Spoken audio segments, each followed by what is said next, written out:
que l'école n'apprend pas le poisson. Tu veux du bar? Oui, les bars. Bar.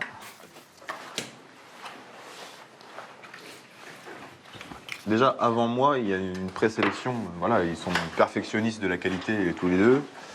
Donc déjà, je suis rassuré qu'ils soient là, clairement. Déjà, ça me fait gagner un temps fou.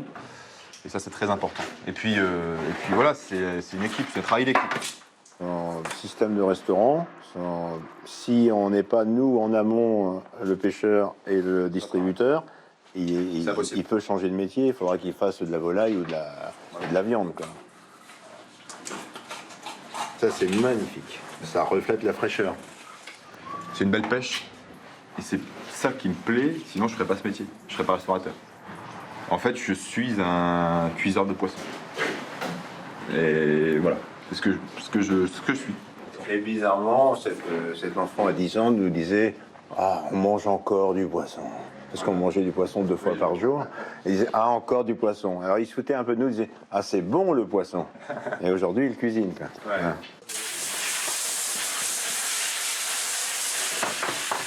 Là, ces harengs-là, c'est un poisson fragile.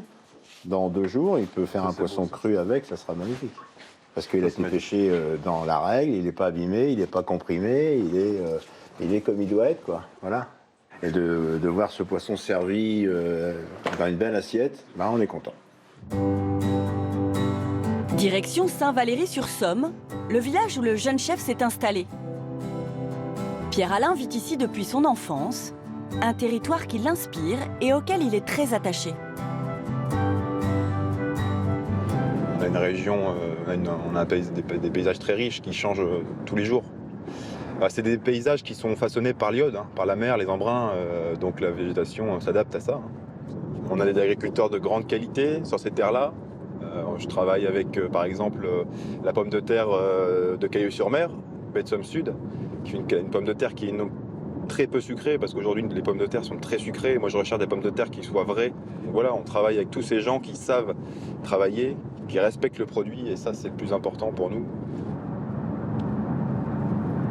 Saint-Valery, c'est un des plus bels endroits du monde. Il y a toute la vision de l'embouchure de la baie, on a la vision sur le Hourdel, sur le Cretois, et on a tout le début, toute cette embouchure de baie qui est magnifique. On voit aussi la mer au large, on voit les bateaux sortir, les bateaux du Hourdel. Très très joli.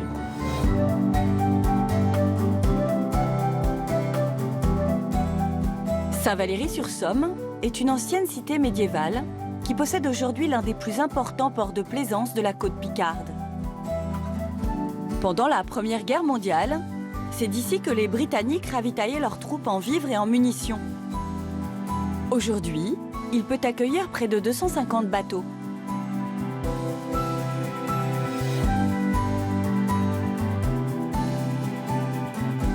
Le restaurant de Pierre-Alain est au cœur de la ville. C'est dans ses cuisines qu'il élabore ses menus, conçus à partir d'un concept original, du bateau à l'assiette. Alors, du hareng. Voilà, donc on a un hareng qui est argenté, on a une fermeté, on sent la fraîcheur, c'est juste magique. C'est le poisson qui a bercé mon enfance. C'est ce poisson-là qui m'a donné envie de faire ce métier, parce que ça a nourri toute notre famille, ça a fait vivre toute la famille. Quand on rentrait de l'école, mon père faisait une cheminée, des braises, il mettait la grille et il mettait les harengs dessus. C'est une odeur inoubliable, quoi. Quand je refais cuire pour mes clients qui sont en face le hareng, je repense toujours à ce moment-là. Et ça me fait toujours des frissons, clairement. Alors, voilà, le hareng, là, on va le retravailler. Donc on va le parer. Je vais lever les aiguillettes du hareng. On garde le gras qui donne son goût, inimitable. Jamais je ne fais de thon, jamais je ne fais de saumon. C'est des choses qu'on ne pêche pas ici, clairement. Et ça, il y a certaines personnes, c'est dur, c'est dur. Bon, pourquoi dans un restaurant de poisson, il n'y a pas de saumon ni de thon? Parce que tout simplement, ça ne se pêche pas ici. Voilà. Il faut réapprendre les gens à manger local, à bien consommer. Alors là, les aiguillettes, on va les mariner. Donc là, on a nos aiguillettes propres. Alors, je vais y mettre un petit poivre de cassis. Donc ça, c'est pas un poivre, c'est une baie qui est concassée, qui a un petit côté acidulé cassis. Mais c'est pas un poivre. Alors ensuite, une huile de sésame pour le côté noisette, rappelez la noix qui va venir après. Là, on a du persil haché, persil frais, tac. Et là, on va y mettre le citron yuzu, le citron japonais pour l'acidulé, la fraîcheur. Moi, j'y mets une pointe de vodka pour cuire la marinade, pour cuire le poisson, pardon. Petit côté nordique, qui va très bien avec le hareng. Là, pour moi, il y a une histoire, il y a un sens à ce que je fais. Ma grand-mère faisait déjà du hareng cru, alors qu'à l'époque, le poisson cru ne se faisait pas. Et elle mangeait ça. Ils mangeaient tout ça, de toute façon. Pas de moyens, tous les pêcheurs pêchaient du hareng, il fallait manger du hareng. Voilà, la marinade est terminée. Je sers ça avec une endive caramélisée. Toujours le même producteur de légumes. Avec une petite burrata assaisonnée. On a de l'avocat, on a des noix fraîches, on a des tuiles de sarrasin, on a du radis noir, on a des petites herbes fraîches. Voilà, il y a pas mal de choses. Alors je sais que maintenant la mode c'est de retirer des choses et faire des choses simples. Alors nous, on part d'un produit simple, mais on y rajoute beaucoup de goût. J'adore beaucoup de goût dans une assiette. Que une assiette soit complexe. Pierre Alain propose aussi le hareng grillé, l'un de ses plats signatures, doté d'une présentation particulière. Donc je ne veux pas que le légume se mélange au poisson. J'estime que la star de l'assiette, c'est le poisson. Donc si je mets le poisson dans l'assiette, les goûts vont se confondre. Moi, je veux que le client attaque le poisson pour qu'il ait le goût du poisson avant. Mais c'est tout, c'est une question d'organisation.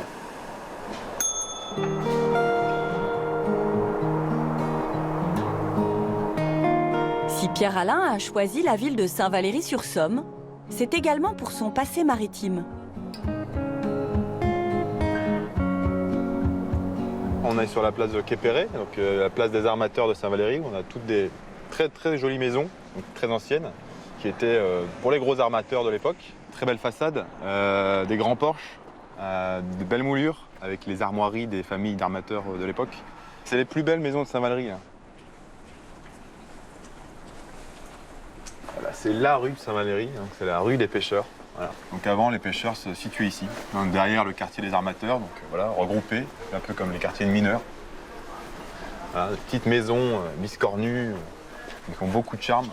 D'ailleurs, on passe devant et c'est la maison du fameux Denis de Saint-Valery. Et il a fait cette maison avec toutes ses recherches sur la navale dans l'armée de Saint-Valery, tous les coefficients des marées, toutes les maquettes de bateaux. Tous les poissons qu'on pêche dans le coin. Moi, je crois que c'est la maison la plus photographiée de Saint-Valery. Quand on arrive là, pour moi, c'est le plus bel endroit de Saint-Valery. Toute la ville, là, tous les toits, du quartier typique, tout simplement l'horizon, le sable. Et on a toute cette baie là, bien ensoleillée aujourd'hui, c'est génial. Voilà. À une vingtaine de kilomètres du restaurant, le petit bourg d'Ault.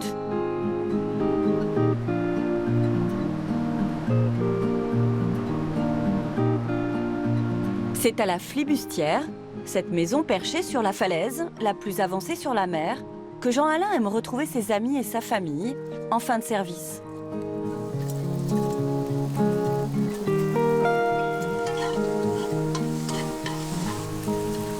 Poêlé, barbecue, bien chaud. Pour cuire les bouquets vivants qui sont là. Voilà, on est sorti cet après-midi en début de marée pour aller relever les casiers. Et puis pour pouvoir manger les bouquets à la soirée et profiter de ce moment ensemble. Ça tient peu de temps vivant, hein. C'est parce qu'ils viennent de sortir de l'eau et voilà quoi. Il y a une façon de les travailler aussi, mais c'est très fragile. C'est super, j'ai un produit magnifique, le bouquet. Et en plus, le frère s'est spécialisé là-dedans, donc on est ravis d'avoir ça, on a une chance folle. Il est sur le truc à monter. Enfin, là c'est le pur bonheur. C'est génial. On est là tous les jours et on profite de ce moment où on est en harmonie avec la nature, quoi. Mais quand il y a 100, 120, 150 km/h et qu'on se retrouve ici, c'est pas innocent. On vient chercher ce petit refuge, quoi. Et ce qui nous amuse, c'est qu'en face de nous, il y a des milliers de tonnes de harengs qui passent. Des milliers de tonnes que plus personne ne capture. Mais nous, on y va encore juste pour l'histoire, voilà, pour se rappeler notre enfance. Et l'odeur du hareng, c'est... On a 50 ans de moins.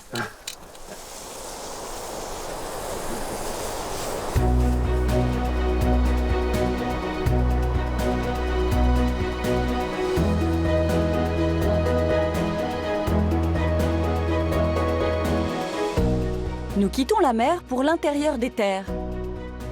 Sur plus de 60 km, la vallée de la Brelle est la frontière naturelle entre la Haute-Normandie et la Picardie. Elle est le berceau d'un savoir-faire unique. On la surnomme la Glace Vallée, la vallée du verre. Depuis le XVIIe siècle, elle abrite de nombreuses verreries. Aujourd'hui, elle est encore le premier pôle mondial de flaconnage de luxe.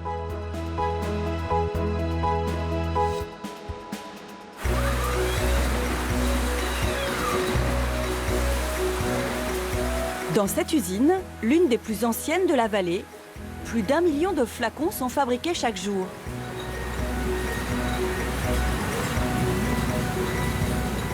Du plus simple au plus prestigieux. Comme cette célèbre bouteille d'eau de Cologne d'un grand parfumeur parisien.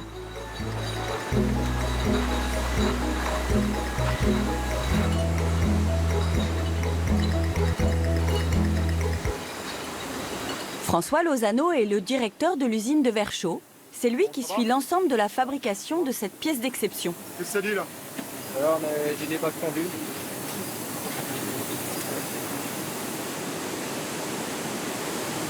Ce flacon, ça fait 160 ans qu'on le produit. Et encore aujourd'hui, à travers le transfert du savoir-faire, on a pu garder la technique, on a pu garder ses valeurs et transmettre d'homme à homme et continuer à produire aujourd'hui, en 2019, les mêmes flacons qu'il y a 160 ans. La fabrication du verre commence par la composition du sable, donc, qui est composé de silice, de chaux et de soude. On achemine cette composition dans nos fours.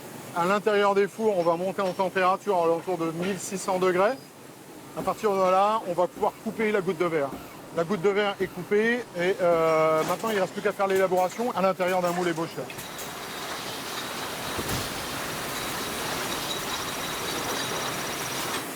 Le moule, il est fait à la main, abeille par abeille, joint par joint.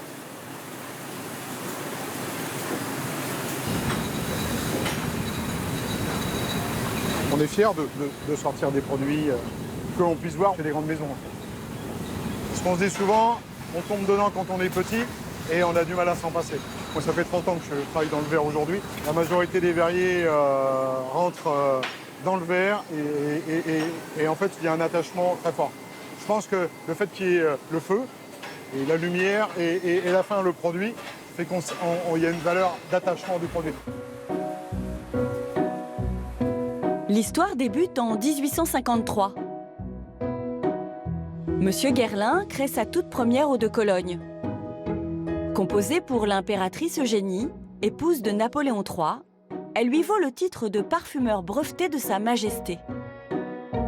Pour contenir ce parfum, un flacon est imaginé en s'inspirant de la colonne de la place Vendôme à Paris.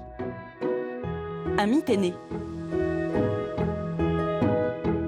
160 ans plus tard, des décoratrices perpétuent la tradition des abeilles impériales. Bonjour Sylvie, Bonjour, comment ça va? ça va bien? Ça se passe bien? Oui. Qu'est-ce qu'il vous reste à faire? Il vous reste combien à faire aujourd'hui? On est sur. J'en ai encore 3 pour cet après-midi. D'accord. Et puis pour le mois? Pour le mois, il en reste à peu près une centaine encore à faire. D'accord. Dans cet atelier, il faut entre 1 heure et 35 minutes pour produire ces flacons à la main. Sylvie, ça fait 39 ans qu'elle est chez nous. Ça fait 39 ans qu'elle décore des flacons. Là, on est dans à la fois du savoir-faire ancestral et une excellence dans le geste, dans les compétences, qui est assez remarquable. Il y a une vraie fierté de voir ces flacons dans les plus beaux magazines, dans les plus belles vitrines, de descendre les Champs-Élysées et de voir ces flacons dans les vitrines, c'est effectivement une fierté.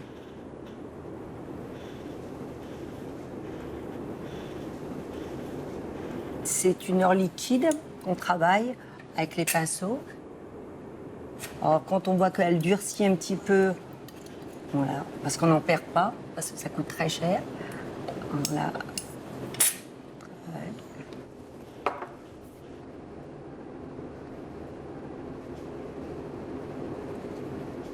Sylvie doit recouvrir d'or les 69 abeilles, un motif qui a fait la renommée de ses flacons.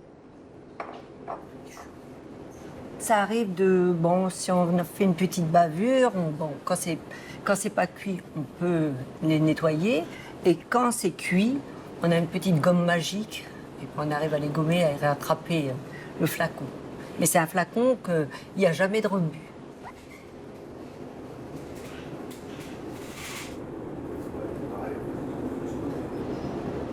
C'est pour ça qu'on m'appelle Maya.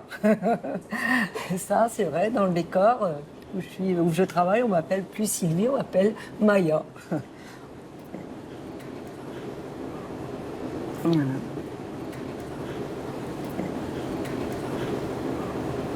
Et à la fin, quand j'ai fini toute ma série de la journée, je prends cette tournette qui est ici et je fais ces filets qui se présentent ici,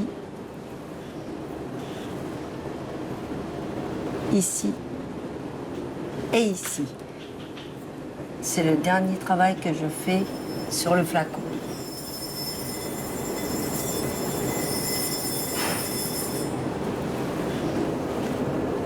Il faudra encore 4 heures de cuisson à plus de 620 degrés pour faire briller les abeilles. Sylvie peut ensuite faire un dernier contrôle. Je regarde si mon travail est bon, si éventuellement il n'y a pas de petite bavure d'or. Et s'il y aurait une petite bavure d'or, je prends cette gomme et je gomme. Je le trouve très beau. Parce que quand il est fini, notre produit est fini puis qu'il est beau, on en est fiers quand même.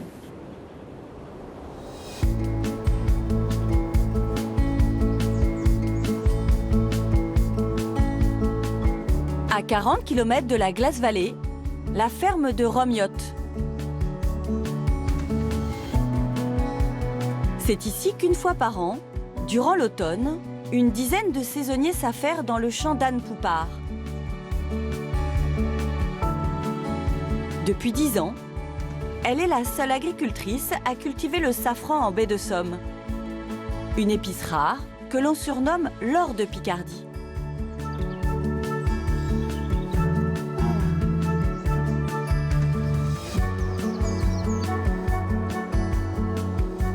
Pour Anne, c'est une semaine cruciale. La cueillette se fait dès les premières heures du soleil, mais la floraison est imprévisible.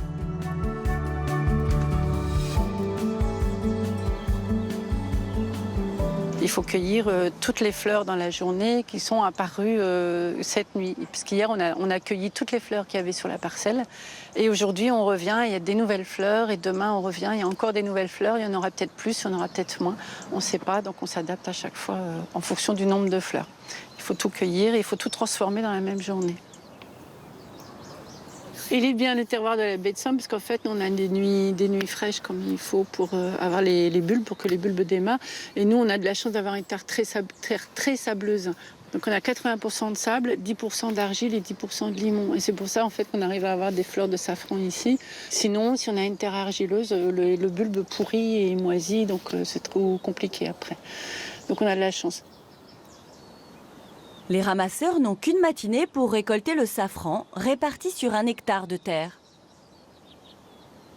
Une mission délicate, ils doivent comptabiliser chaque fleur car chacune d'entre elles renferme un véritable trésor, le pistil de safran. Anne espère en récolter le plus possible. 276, 6, 6, 6, 12. En fait, on ne sait jamais combien on va avoir de fleurs d'une journée sur l'autre. La récolte, elle démarre début octobre jusqu'à mi-novembre tous les jours. On a 2-3 fleurs les premiers jours. Après 2-3 jours, on a le pic de floraison. Et après, ça redescend doucement. C'est la nature qui décide.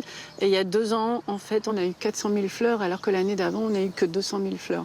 Pourquoi? On ne sait pas. Voilà, on a beau calculer en fonction de la météo, du temps, de la pluie, des températures. On note tout. Mais en fait, il y a beaucoup de facteurs qui entrent en jeu. Et on ne sait pas pourquoi.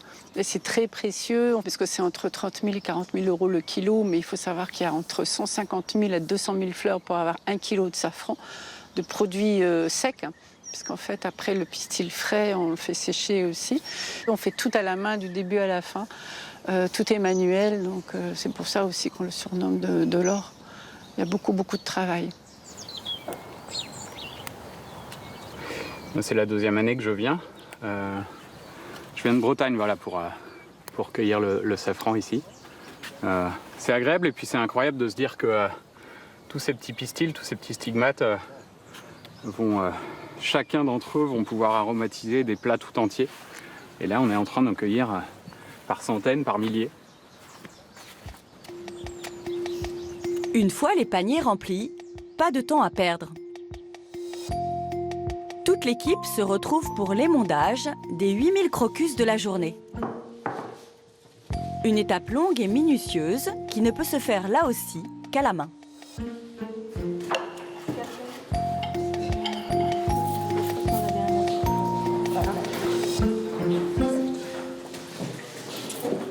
Chaque cueilleur a un petit bol avec des ciseaux qu'on nettoie régulièrement avec de l'alcool. Et là, on ouvre du coup chaque émondeur et émondeuse, hein, parce qu'il y a des dames. On ouvre la fleur comme ça, on appuie sur la base de la fleur. Et on va couper pour avoir une qualité optimum. Le safran, c'est le pistil de la fleur. C'est la partie rouge ici que vous voyez à l'intérieur.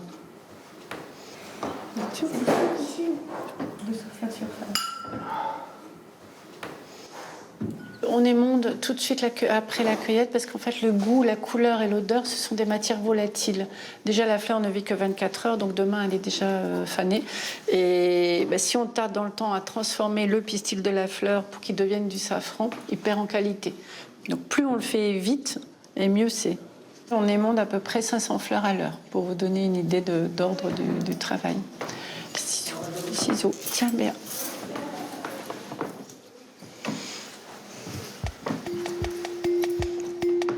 Après 3 heures d'émondage, arrive le moment de la pesée. Anne va enfin pouvoir évaluer le fruit de leur travail. 220 grammes de pistil frais au séchage, ça fait 44 grammes de safran, à peu près. Hein. C'est pas énorme, mais c'est bien. C'est quand même bien. L'année dernière, on était de la journée à 66 000 fleurs. Là, ce matin, on était à 8 000 fleurs. Pour vous donner une idée, du coup, c'est plus du tout les mêmes paramètres. Mais il y a déjà quand même beaucoup de travail. C'est bien.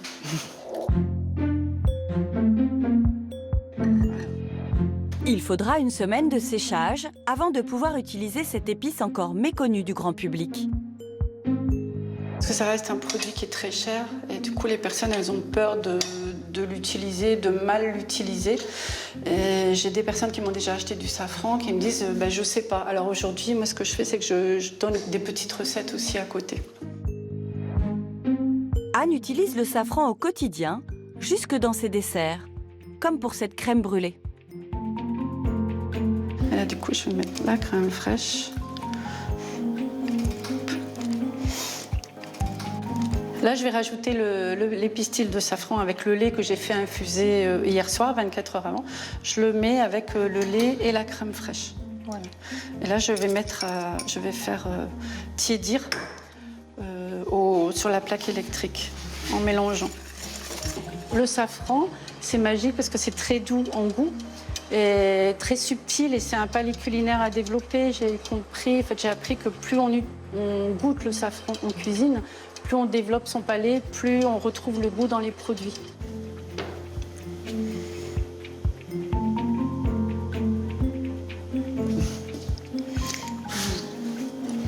Très léger en bouche, en arrière-goût, c'est à la fin quand on a fini de goûter la crème brûlée qu'on va avoir quelque chose qui va nous rester dans la gorge. Donc les œnologues ils me disent en fait c'est toujours en arrière-bouche ou en fond de bouche qu'on a le goût du safran. On utilise les mêmes termes. Et parfois, il y a des personnes qui me demandent aussi s'il n'y a pas de la vanille dedans. Parce que ça donne un petit goût aussi de vanille ou de citron. En tout cas, c'est super bon. Merci.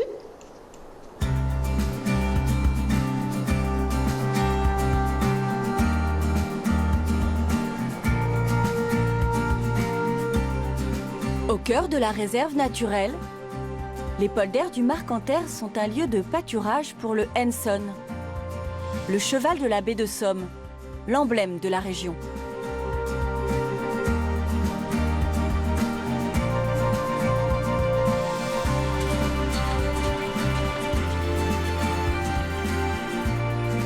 À 27 ans, Gaylor Franqueville est responsable agricole d'un élevage.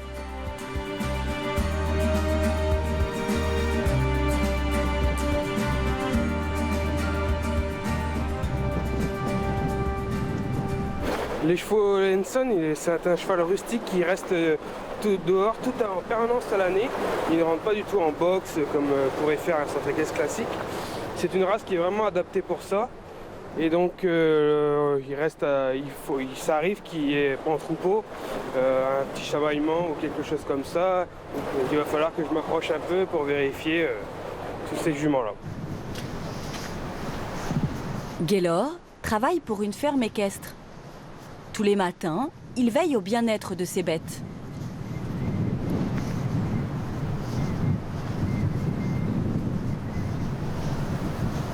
Je regarde s'il n'y a pas de gonflement au niveau des pattes.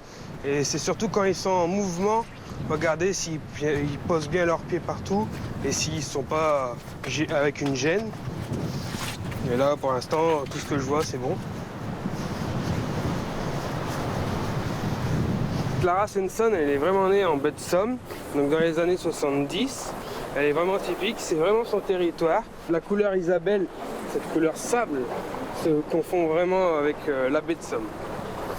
Et donc c'est une race qui a été créée dans les années 70 par un groupe d'amis qui voulaient un cheval rustique pour pouvoir faire aussi de la randonnée, un cheval de loisir et qui coûte pas cher à entretenir. Et maintenant, nous sommes depuis 2003 reconnus comme la 44e race française, reconnue par les haras nationaux.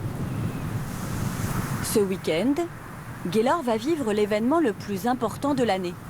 La transhumance de ces jeunes chevaux qui vont être déplacés. Allez, rentre. Chaque année, on a entre 35 et 45 naissances. Et celui-là, c'est un poulain de l'année. Il a 8 mois. Il est né au courant du mois de mai.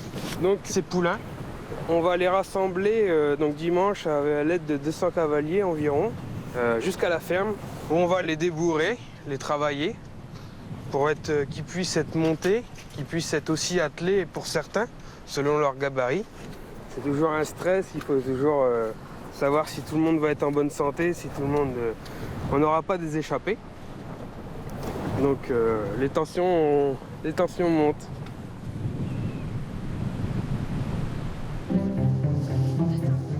Deux jours plus tard, c'est le moment tant attendu. Des cavaliers venus de la France entière sont réunis pour la Trans-Henson, le plus grand rassemblement de Henson d'Europe. Généralement, l'équitation, c'est quand même beaucoup de règles et voilà.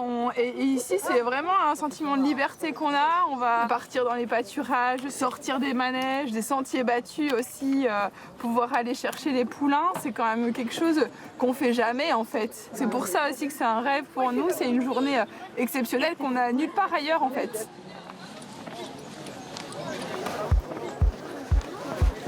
L'enjeu est important pour Gaylor et son équipe, car la manœuvre est délicate et comporte des risques.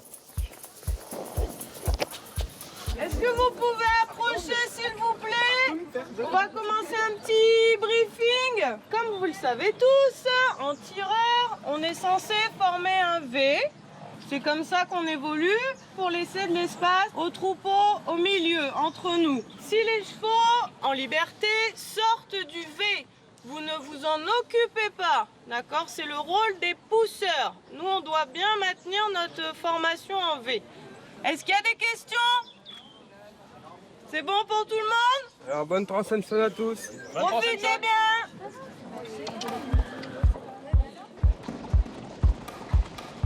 Première étape, les 200 cavaliers doivent se rendre dans les pâturages où se trouvent encore les jeunes chevaux.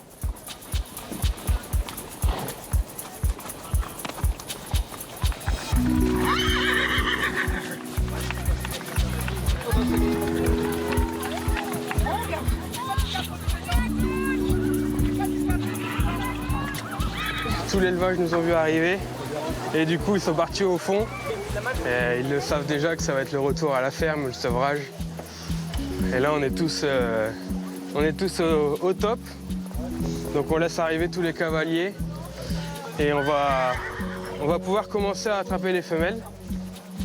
Et après ça sera au tour des mâles.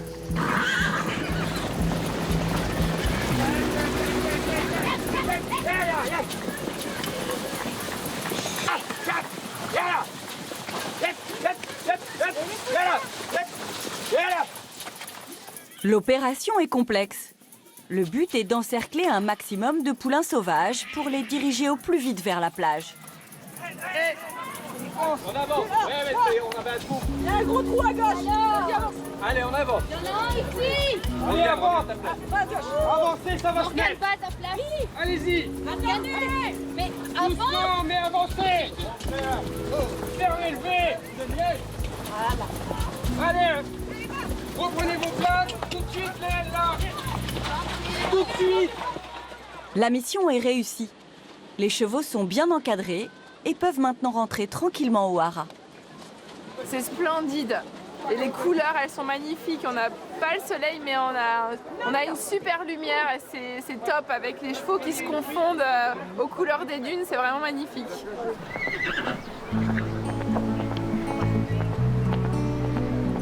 Il faudra plus de 3 heures au troupeau pour parcourir les 12 km de pinèdes, de marais et de prés salés.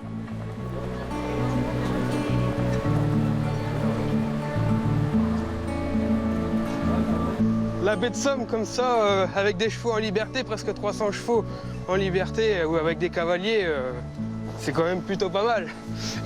On se sent comme des cow-boys, comme aux États-Unis, qui le font avec les vaches. Sauf que c'est des Henson, en baie de Somme.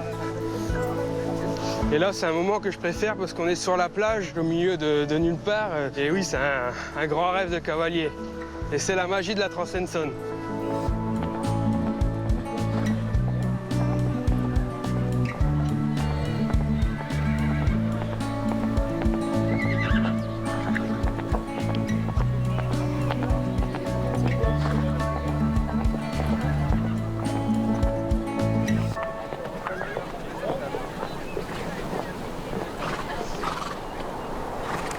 Nous sommes de retour à Chantilly. Pendant des siècles, le domaine a accueilli de nombreuses réceptions fastueuses. La plus célèbre a été organisée le 23 avril 1671 par le prince de Condé pour Louis XIV et sa cour. Ce jour-là, Vatel, l'intendant du prince, se donne la mort. Il se sent déshonoré parce qu'il pense que la pêche du jour sera livrée en retard. Finalement, elle arrive à l'heure, la fête continue et elle va même contribuer au retour en grâce du Grand Condé auprès du roi Soleil. Aujourd'hui, le domaine relance cette tradition de la fête avec un bal costumé l'hiver et des événements l'été dans les jardins.